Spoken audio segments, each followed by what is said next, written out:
Hi everyone. So first sem maths full syllabus discussion కదా. So అందులో first sem maths topic మనకి differential and integral calculus ఉంటుంది. నార్మల్గా ఒకసారి చెక్ చేసుకోండి. అందరు జాయిన్ అయిన వాళ్ళు ఆల్మోస్ట్ అందరు చూసుకొని జాయిన్ ఉంటారు. కానీ ఇఫ్ ఇన్ కేస్ వేరే యూనివర్సిటీ వాళ్ళకి వేరే టాపిక్ ఉంటే ఇప్పుడే చూసుకోండి. బట్ బిఫోర్ ఎగ్జామ్స్ పిల్లలందరూ చెప్పేది ఒకటే థింగ్, క్వశ్చన్ పేపర్ ఏమొస్తుంది అని. అండ్ అందరు ప్రతి ఒక్కరు కంప్లైంట్ చేసుకునేది వాళ్ళ ఫ్రెండ్స్ ఆర్ వాళ్ళకి తెలిసిన వాళ్ళతో, మా కాలేజ్లో ఏం చెప్పలేదంటే మా కాలేజ్లో ఏం చెప్పలేదని. సో అయితే ఫుల్ సిలబస్ మొత్తం మీకు జస్ట్ 4 వీడియోస్లో 4 యూనిట్స్వి 4 వీడియోస్ అండ్ ఓన్లీ ఇన్ 10 అవర్స్లో ఫుల్ సిలబస్ కవర్ అయిపోతాయి. That is around 2 to 3 hours 1 unit. అట్లా జస్ట్ 10 అవర్స్లో ఫుల్ సిలబస్ కవర్ చేయొచ్చు అంటే ఎట్లా అనిపిస్తుంది?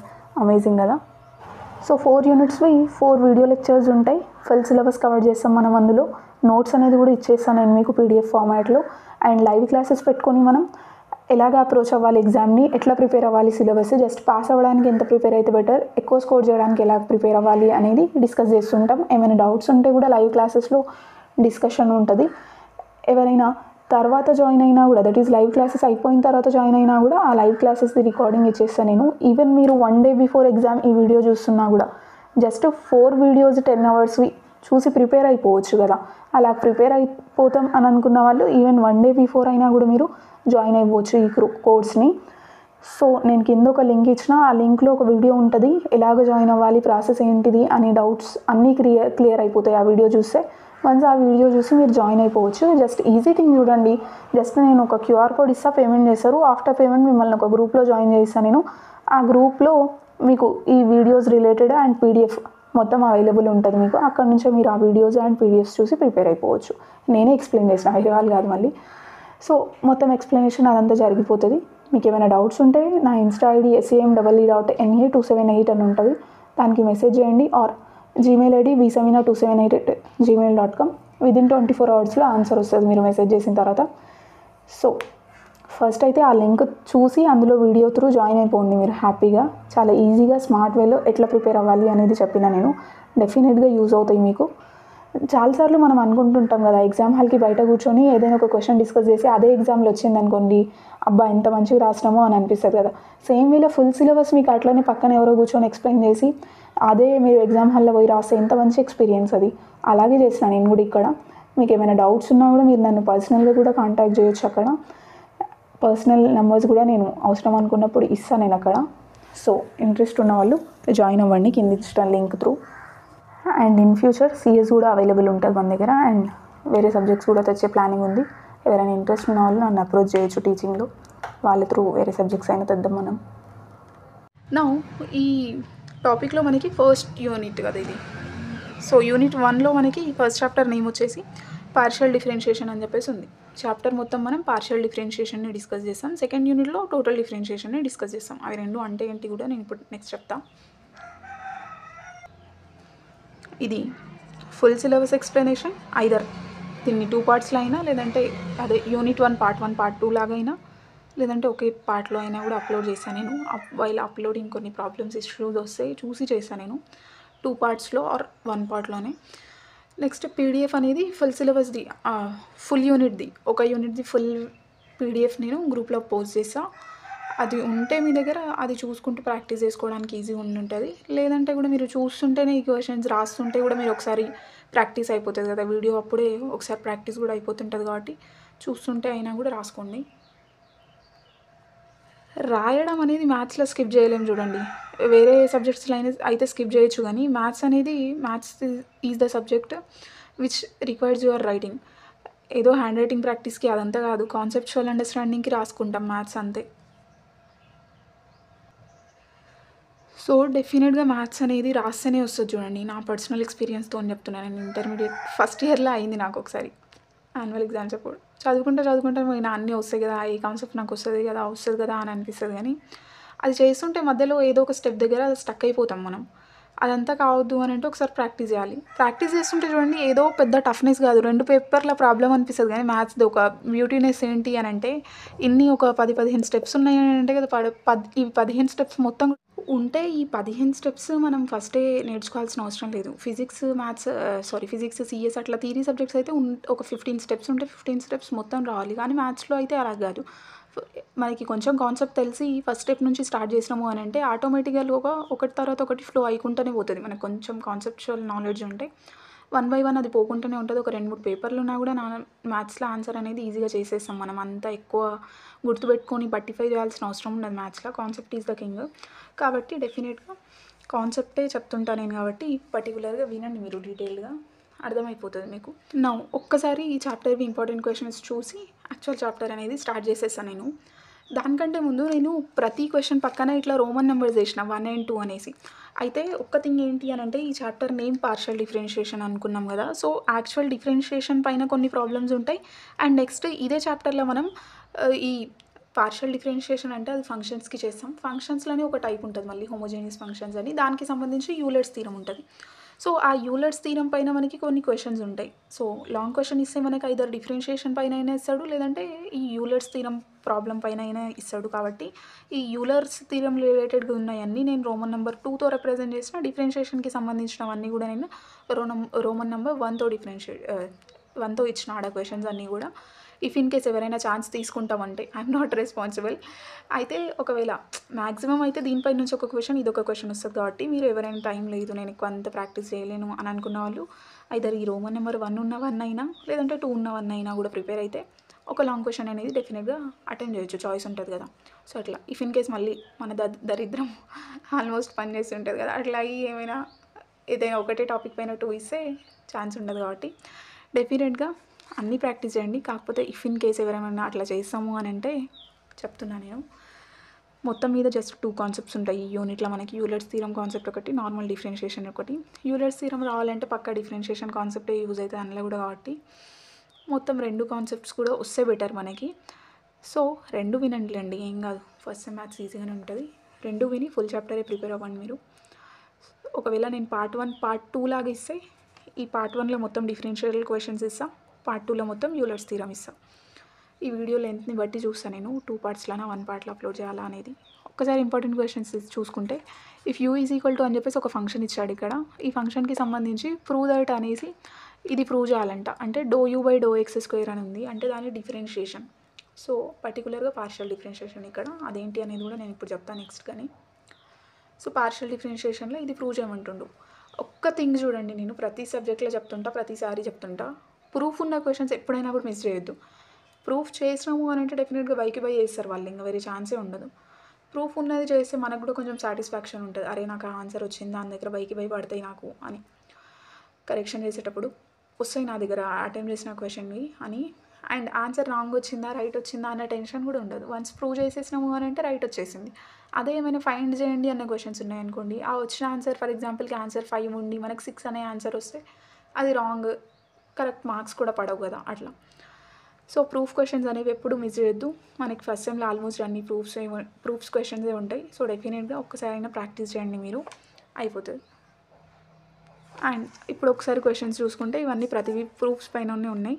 ఇది నార్మల్గా మనకి ∂u/∂x = ∂u/∂y అని షో చేయమని ఇస్తుండు. కాబట్టి ఇది డిఫరెన్షియేషన్ పైనది ఉంది నార్మల్గా క్వశ్చన్ అనేది. నెక్స్ట్ ఇది థర్డ్ క్వశ్చన్ అనేది state and prove Euler's theorem for homogeneous functions. ఇది మనం చెప్పుకుందాం నెక్స్ట్. ఈ క్వశ్చన్ కూడా యూలర్స్ థీరం పైననే ఉంది. x ∂u/∂x + y ∂u/∂y = tan u అంటే. సో దానికి నేను రోమన్ నెంబర్ 2 ఇచ్చిన. యూలర్స్ థీరం 1 2 అనే ఇచ్చిన, దానికి రిలేటెడ్ ప్రాబ్లమ్స్. ఇది కూడా దానిపైదే 2. అండ్ ఇది సెకండ్ ఆర్డర్, అంటే అది ఫస్ట్ ఆర్డర్ హోమోజీనియల్ డిఫరెన్షియేషన్ ఈక్వేషన్. ఇది సెకండ్ ఆర్డర్ది ప్రూఫ్ ఉంటుంది. జస్ట్ క్వశ్చన్స్ ఎక్కువ ఉండవు కానీ ప్రూఫ్ ఉంటుంది. ఇది కూడా చేసుకుందాం మనం నెక్స్ట్. ఇవి ఉన్నాయి. ఇంకా మీకు ఇప్పుడు యాక్చువల్గా మనం దాంట్లో లోపలికి పోలేం కాబట్టి ఇవన్నీ ఇచ్చినా అవి తెలియని లాంగ్వేజ్ వింటుంటే ఎట్లా అనిపిస్తుంది, ఆ ఫీలింగ్ వస్తుంటుంది క్వశ్చన్స్ చూస్తుంటే. కాకపోతే మనం డిస్కస్ చేస్తుంటే 1 by 1 ఇవన్నీ అరే తెలుసు అన్నట్టు ఉంటుంది. కాబట్టి ఇంక ఎక్కువ ఏం చదవను నేను, స్టార్ట్ చేసేద్దాం.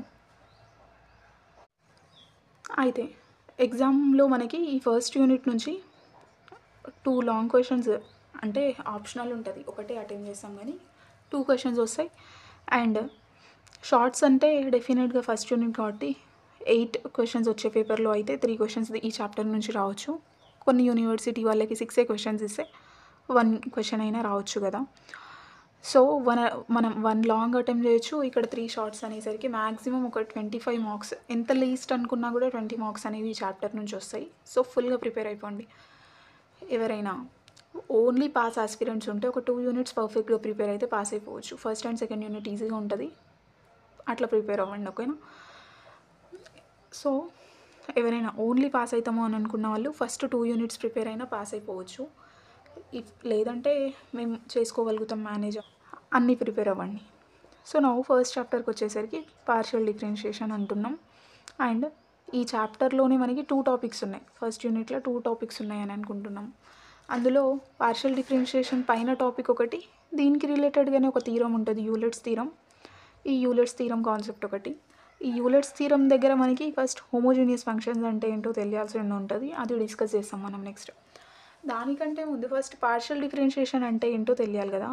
పార్షియల్ డిఫరెన్షియేషన్ అంటే మనం డిఫరెన్షియేషన్ దేనికి చేస్తాం చెప్పండి? నార్మల్గా ఫంక్షన్స్కి చేస్తాం. ఫంక్షన్స్ అంటే ఏంటో తెలియాలి. సో ఫంక్షన్స్ అని అనేసరికి నార్మల్గా చెప్తాను నేను, నార్మల్ లాంగ్వేజ్లో డెఫినేషన్ అదంతా నోట్స్లో ఇస్తా. కానీ అయితే ఇది అజ్యూమ్ చేయండి మీరు, ఏంటి, ఏదైనా ఒక బాక్స్ ఉంది, ఈ బాక్స్ లోపల నువ్వు సర్టెన్ వాల్యూస్ ఇస్తావు, వాటినే ఇన్పుట్ అనుకోవచ్చు. అండ్ ఈ ఇన్పుట్ ఇస్తే అది కొంచెం చేంజ్ అయిపోయి ఆ బాక్స్ లోపల బయటికి వేరే అవుట్పుట్ అనేది వస్తుంది. అయితే నా అదే మ్యాథమెటికల్ వర్డ్స్లో చెప్పుకోవాలి అని అనుకుంటే, ఈ బాక్స్ అనేది ఫర్ ఎగ్జాంపుల్ డూప్లికేట్ చేసేది అనుకో, దట్ ఈస్ డబుల్ చేసేది.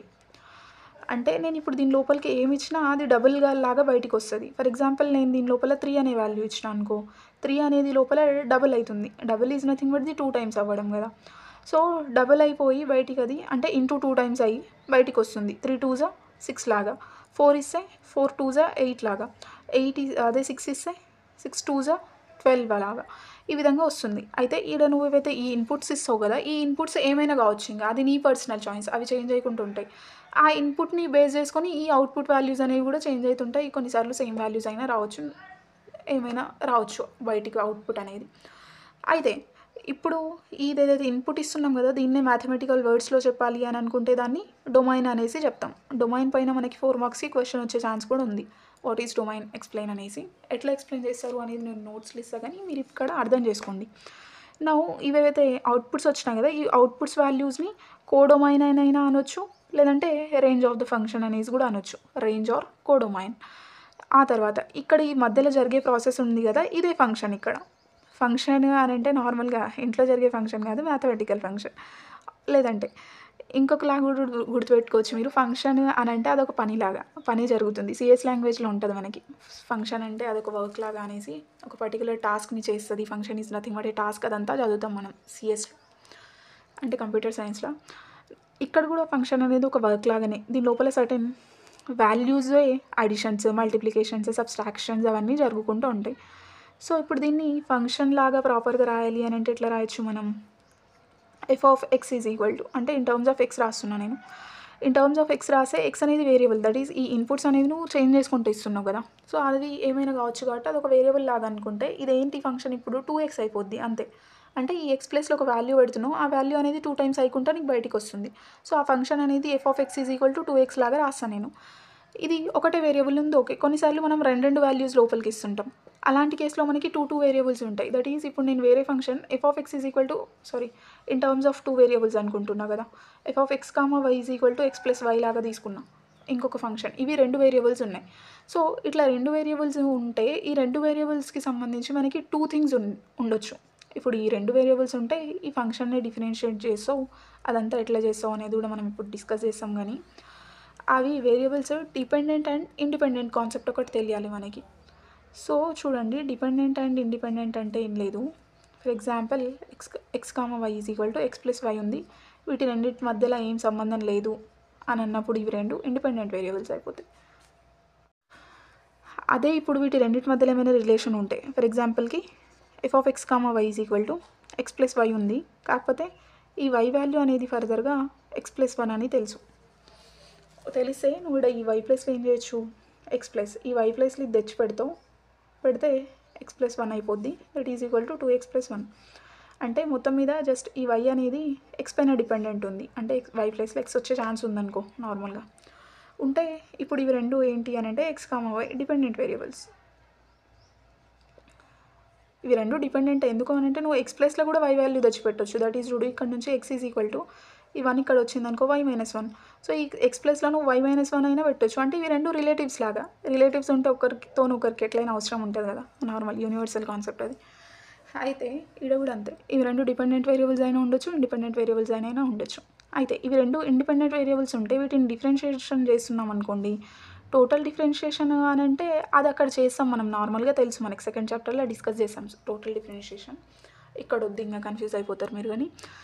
అయితే పార్షియల్ డిఫరెన్షియేషన్ అనేసరికి ఏంటి అని అంటే ఇవి రెండింటికి ఏం సంబంధం లేదనుకో, సంబంధం లేనప్పుడు నువ్వు సంబంధం లేనట్టే డిఫరెన్షియేట్ చేస్తావు ఇంకా.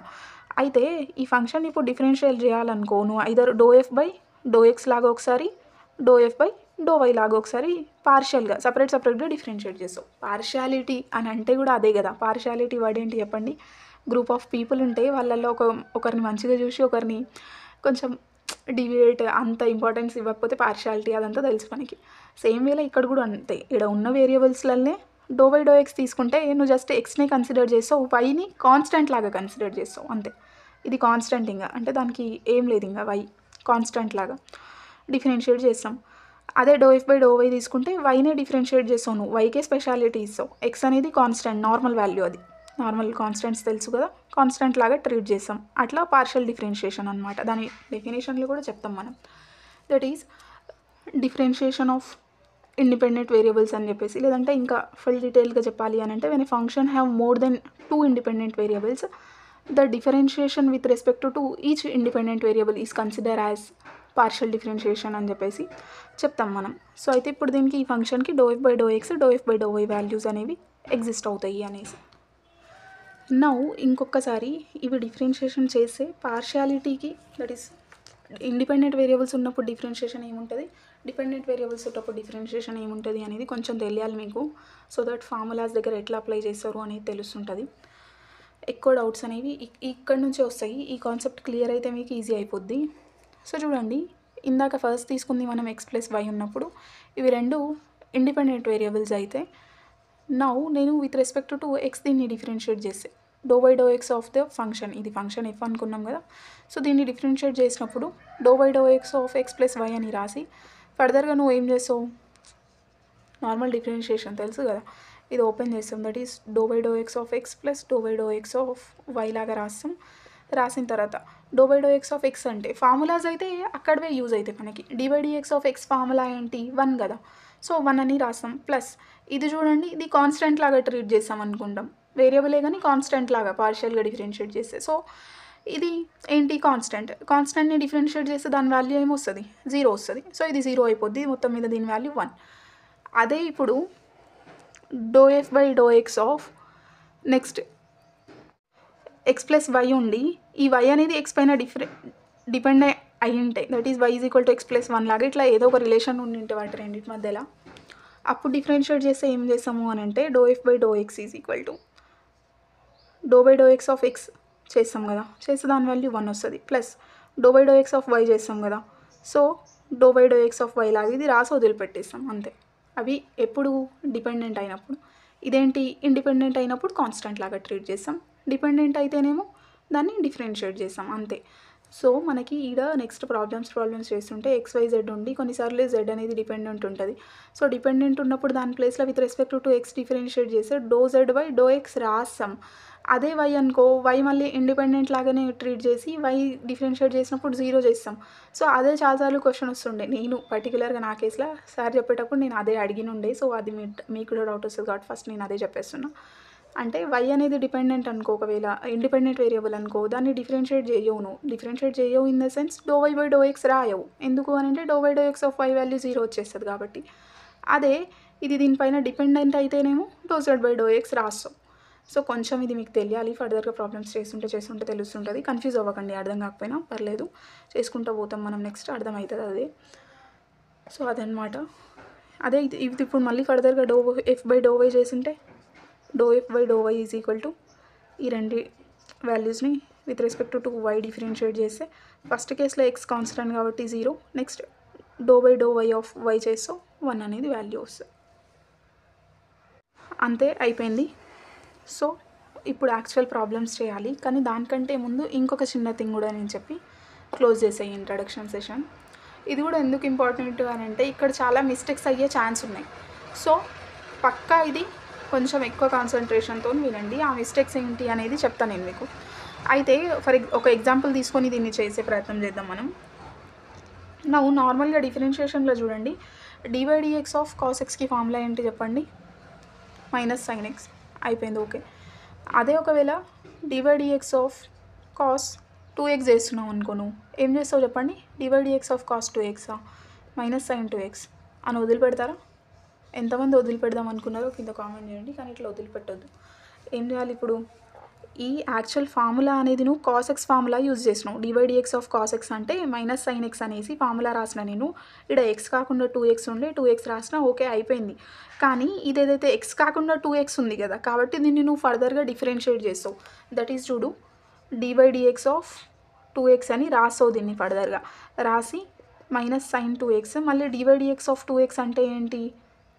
2 అనేది కాన్స్టెంట్ అట్లని పెట్టి dx of x value 1, so 2 × 1 2 వస్తుంది. That is equal to -sin 2x ఉంటుంది. కాబట్టి నువ్వు ఇక్కడ వరకే వదిలిపెట్టొద్దు. అది ఏం చేస్తుండే, ఇదైతే ఫార్ములా యూజ్ చేసిన తర్వాత ఇక్కడ లోపల నార్మల్ ఫార్ములాలో x ఉంది, ఇక్కడ 2x ఉంది. అంటే 2x అనేది ఒక ఫంక్షన్ లాగా ఉంది కాబట్టి ఆ ఫంక్షన్ని ఫర్దర్గా డిఫరెన్షియేట్ చేసి రాసినావు. అదే చేస్తాం ఇక్కడ మనం కూడా. కొన్నిసార్లు మనకి ఫంక్షన్ రూపంలో కూడా ఉంటాయి వాల్యూస్, f(x + y) ఉంటాయి. సో దీని డిఫరెన్షియేషన్ అనేసరికి దీని డిఫరెన్షియేషన్ని మనం పైన డాష్తో రిప్రజెంట్ చేస్తాం కదా. అంటే నార్మల్గా చూడండి, f(x) అనేది ఒక ఫంక్షన్ అనుకో, dx ఆఫ్ f(x)ని మనం f' లాగా రాస్తాం. Dash nothing but the differentiation అని, అంతే. సో ఈ ఫంక్షన్ది f' + y రాస్తావు. కాకపోతే మళ్ళీ ఫర్దర్గా dx ఆఫ్ ఈ ఫంక్షన్ చేస్తావు. ఎందుకు అని అంటే ఈ ఫంక్షన్ లోపల ఏవైతే వాల్యూస్ ఉండేనో ఆ వాల్యూస్ని నువ్వు వదిలిపెట్టద్దు కదా. ఇట్లా 2x లాగా ఏమైనా వాల్యూస్ ఉంటే వాటిని ఫర్దర్గా డిఫరెన్షియేట్ చేయాలి కదా. సో ఫర్దర్గా డిఫరెన్షియేట్ చేయాలి, అది ఏ కేసులో చేయాలి అన్న కాన్సెప్ట్ తెలియాలి మీకు, అంతే. ఏదైతే ఫార్ములా యూజ్ చేస్తున్నామో ఆ ఫార్ములా లాగానే వాల్యూస్ ఉంటే ఓకే, నో ప్రాబ్లం, ఏం కాదు. కాకపోతే ఈ ఫార్ములా లాగా ఏవైతే వాల్యూస్ ఉండి ఇక్కడ వాల్యూ కాకుండా ఒక ఫంక్షన్ లాగా, ఇక్కడ ఫంక్షన్ ఎగ్జాంపుల్ 2x తీసుకున్నాం, కానీ సమ్ అదర్ ఫంక్షన్ లాగా ఉంటే ఆ ఫంక్షన్ని మళ్ళీ ఫర్దర్గా డిఫరెన్షియేట్ చేయాలి అన్న థింగ్ ఒకటి గుర్తుపెట్టుకోండి. అది ఎట్లా అనేది ఎగ్జాంపుల్ ప్రాబ్లమ్స్ వచ్చినప్పుడు ఇంకా డీటెయిల్గా కూడా డిస్కస్ చేసుకుంటూ పోదాం. ఇది ఒకటే థింగ్ మీకు తెలియాలి.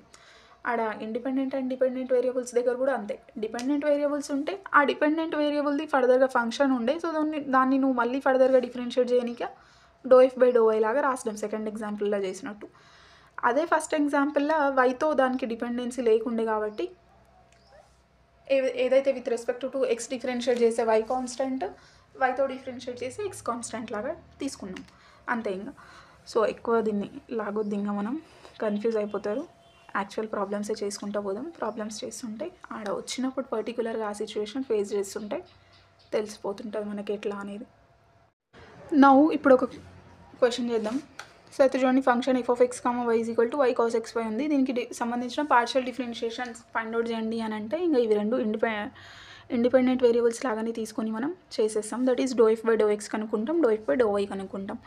సో ∂f/∂x కనుక్కుంటే that is equal to ∂by∂x of this whole thing, that is y cos xy అనేసి. అయితే ఇక్కడ 2 టర్మ్స్ ఉన్నాయి మనకి, y అనేది ఒకటి, cos xy అనేది ఒకటి, cos x అనేది ఒకటి. సో ఇది AB అనుకోండి. అయితే మనకి dx ఆఫ్ AB ఫార్ములా తెలుసు, ఆర్ ఎక్కువగా చదివేది మనం UV formula. dx of UV is equal to U into dx of V plus V into dx of U, అంతే. రెండు ఉన్నప్పుడు ఒకటి అట్లనే పెట్టి వేరే దాన్ని డిఫరెన్షియేట్ చేస్తాం. అట్లనే రెండింటికి చేస్తాం కదా, ఇది మనకు తెలిసిన ఫార్ములానే. సో ఇది యూజ్ చేసే మనం ఇక్కడ ఏం చేయాలి, ఫస్ట్ యూని అట్లనే పెట్టి వీని డిఫరెన్షియేట్ చేస్తాం. సో పార్షియల్ కాబట్టి ఇక్కడ ∂by∂x of cos xy plus cos xyని అట్లనే పెట్టి నెక్స్ట్ వైని డిఫరెన్షియేట్ చేయాలి నువ్వు, ∂by∂x ఆఫ్ y అనేసి రాస్తావు. That is equal to y అట్లానే ఉంది, దీన్ని డిఫరెన్షియేట్ చేస్తే ఇప్పుడు ఏమొస్తుంది చెప్పండి, ∂by∂x ఆఫ్ cos xy అని అంటే ఫార్ములానేమో cos xదే యూజ్ చేస్తాం, దట్ ఈజ్ -sin x కదా. dx of cos x is equal to -sin x. So కాబట్టి ఈ ఫంక్షన్ అట్లా రాయాలి మనం -sin xy లాగా. కాకపోతే ఇక్కడ ఓన్లీ x కాకుండా xy ఉండే కాబట్టి నువ్వు దాన్ని ఫర్దర్గా డిఫరెన్షియేట్ చేస్తావు. సో ∂by∂x ఆఫ్ xy అనేసి రాస్తావు ఇక్కడ, ∂by∂x ఆఫ్ xy రాసినప్పుడు. అయితే ఒక చిన్న థింగ్ ఏంటి, with respect to x differentiate చేస్తుంటే y కాన్స్టెంట్ అనుకోవాలి, ఎందుకు, ఇది పార్షియల్ డిఫరెన్షియేషన్ కాబట్టి. సో ఈ y అనేది కాన్స్టెంట్ అట్లనే పెట్టుకొని ∂by∂x ఆఫ్ x వాల్యూ ఎంత, 1. సో వై ఇంటూ 1 వై వచ్చేస్తుంది మనకి. సో ఇది మనం ఫర్దర్గా డిఫరెన్షియేట్ చేసినప్పుడు మనకు వాల్యూ వై. రిమైనింగ్ సిలబస్ మనం పెయిడ్ క్లాసెస్లో కంటిన్యూ చేస్తాం. సో ఈ వీడియో మీకు నచ్చితే కింద ఇచ్చిన కామెంట్ అండ్ డిస్క్రిప్షన్ బాక్స్లో ఉన్న లింక్ త్రూ మీరు అది జాయిన్ అవ్వచ్చు.